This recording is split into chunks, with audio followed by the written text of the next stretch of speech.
If you thought mutant soldiers with unstoppable physical and mental powers were nothing more than science fiction, then brace yourselves for what I am about to tell you. In a chilling op-ed, the US intel chief has warned that China could be breeding genetically modified soldiers. You heard that right. The Chinese regime could be creating mutant soldiers.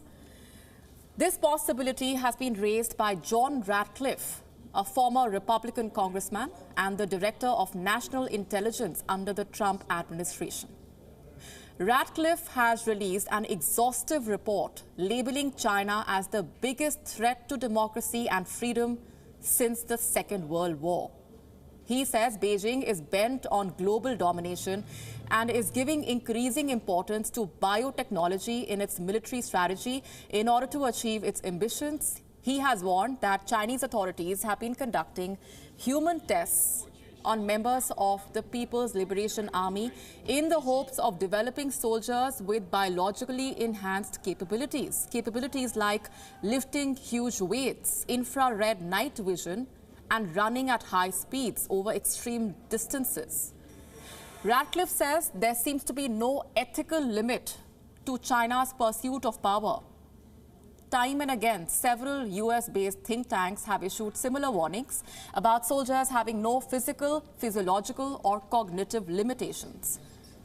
Not too sure about genetic mutations, but the Chinese regime has indeed been working on scientific advancements to boost the capabilities of the PLA troops. In November last year, China's mouthpiece, the Global Times, carried this report about how China was looking to build Iron Man suits that would let soldiers fly. And then 3 weeks back, the Global Times carried another report on how Chinese scientists were developing exoskeletons to be used in high-altitude regions. It said the exoskeleton can effectively save 5 to 10% of the energy spent in walking, climbing, and carrying goods. Ratcliffe's claims may be a little far-fetched, but given that it's China we are talking about, the possibility of mutant soldiers becoming a reality cannot be downplayed. Meanwhile, the Chinese regime has taken note of these claims. The Chinese Foreign Ministry has issued a statement denouncing all such reports and accusing the US government of being engaged in a Cold War mindset. I'll leave you with their response.